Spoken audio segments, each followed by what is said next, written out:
എല്ലാവർക്കും നമസ്കാരം. Welcome back to Niyan's. ചോറിൻ്റെ കൂടെ കഴിക്കാൻ വളരെ പെട്ടെന്ന് തയ്യാറാക്കാൻ പറ്റുന്ന നല്ലൊരു അടിപൊളി കറിയുടെ റെസിപ്പിയാണ് ഇന്നത്തെ വീഡിയോയിലുള്ളത്. ഇതെങ്ങനെയാണ് തയ്യാറാക്കുന്നത് നോക്കാം. ഈ കറി തയ്യാറാക്കാൻ വേണ്ടി കുറച്ച് ചാള മീനാണ് എടുത്തിരിക്കുന്നത്. നന്നായിട്ട് കഴുകി വൃത്തിയാക്കിയതിന് ശേഷം ഇതേപോലെ ചെറിയ ചെറിയ പീസസ് ആയിട്ടൊന്ന് മുറിച്ചെടുക്കണം.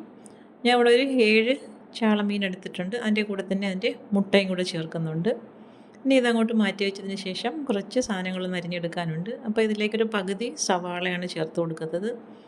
ചെറിയ ഉള്ളി വേണമെങ്കിൽ അതും ചേർത്ത് കൊടുക്കാം. അപ്പോൾ സവാളയാണെന്നുണ്ടെങ്കിൽ ഇതേപോലെ വളരെ ചെറുതായിട്ട് സ്ക്വയർ പീസസ് ആയിട്ടൊന്ന് കട്ട് ചെയ്തെടുക്കാം. ചെറിയ ഉള്ളി ചേർത്ത് കൊടുത്താൽ അത് നല്ലതാണ്. അപ്പോൾ ഈ ഒരു രീതിയിൽ ആ പകുതി സവാളയും വളരെ ചെറിയ പീസസ് ആയിട്ടൊന്ന് മുറിച്ചെടുക്കാം.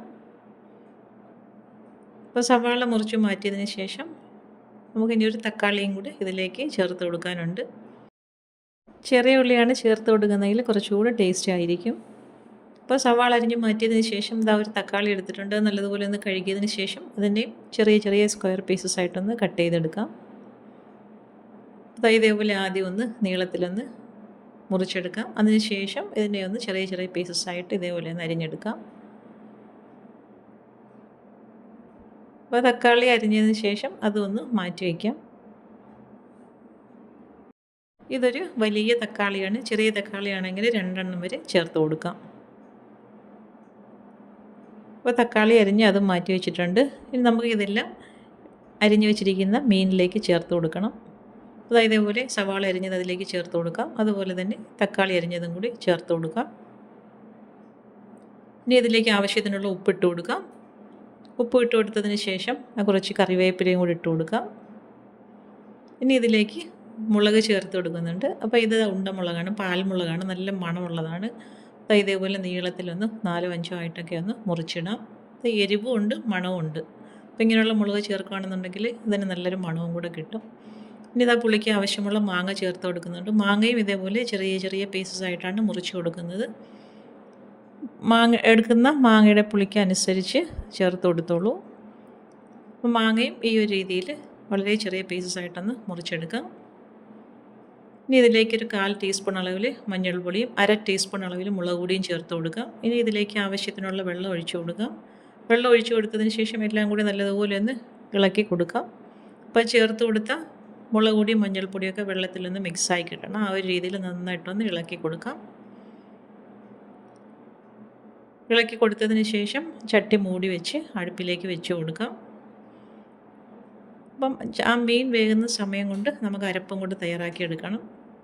അപ്പോൾ അത് അടുപ്പിലേക്ക് വെച്ച് കൊടുത്തതിന് ശേഷം അരപ്പ് തയ്യാറാക്കാം. മിക്സിയുടെ ജാറിലേക്ക് ആവശ്യത്തിനുള്ള തേങ്ങ ചിരകിയത് ചേർത്ത് കൊടുക്കാം. അതിലേക്ക് കുറച്ച് ഇഞ്ചിയും അതുപോലെ ഒരു നുള്ളു മുളക് പൊടിയും ഒരു നുള്ളു മഞ്ഞൾപ്പൊടിയും കൂടി ചേർത്തൊന്ന് ചതച്ചെടുക്കാം. അപ്പോഴേക്കും വേകാൻ വെച്ചിരുന്ന മീനും കഷ്ണങ്ങളും എല്ലാം ഒരു പകുതിയോളം വെന്ത് കിട്ടിയിട്ടുണ്ട്. ഈ സമയത്ത് ഇതിലേക്ക് ചതച്ച് വെച്ചിരിക്കുന്ന അരപ്പും കൂടെ ചേർത്ത് കൊടുക്കാം. മുളകും മാങ്ങയൊക്കെ നമ്മൾ കഷ്ണത്തിലേക്ക് ഇട്ട് കൊടുക്കുന്നത് കൊണ്ട് തന്നെ തേങ്ങ ചതയ്ക്കുമ്പോൾ അതിലേക്ക് വേറെ ഒന്നും ചേർത്ത് കൊടുക്കേണ്ട ആവശ്യമില്ല.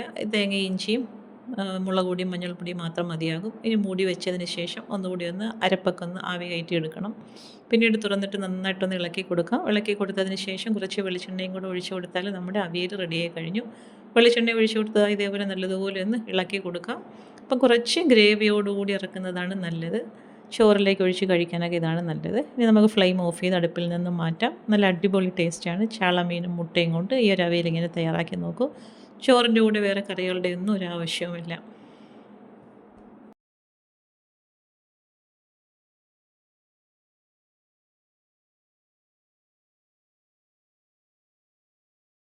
മീനിൻ്റെ കൂടെ മുട്ടയും അതേപോലെ തന്നെ തക്കാളിയും മാങ്ങയും എല്ലാം കൂടി ചോറിൻ്റെ കൂടെ ചേർത്ത് കഴിക്കാൻ നല്ല അടിപൊളി ടേസ്റ്റാണ്.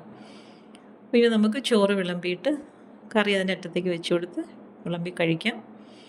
അപ്പോൾ ഇന്നത്തെ വീഡിയോ ഇത്രയേ ഉള്ളൂ. ഇഷ്ടമായ ലൈക്ക് ചെയ്ത് സബ്സ്ക്രൈബ് ചെയ്ത് സപ്പോർട്ട് ചെയ്തേക്കൂ. എന്തെങ്കിലുമൊക്കെ അഭിപ്രായങ്ങളുണ്ടെങ്കിൽ കമൻറ്റ് ചെയ്യൂ. വീണ്ടും അടുത്ത വീഡിയോയിൽ കാണുന്നത് വരെ bye from Niyan's. Thanks for watching.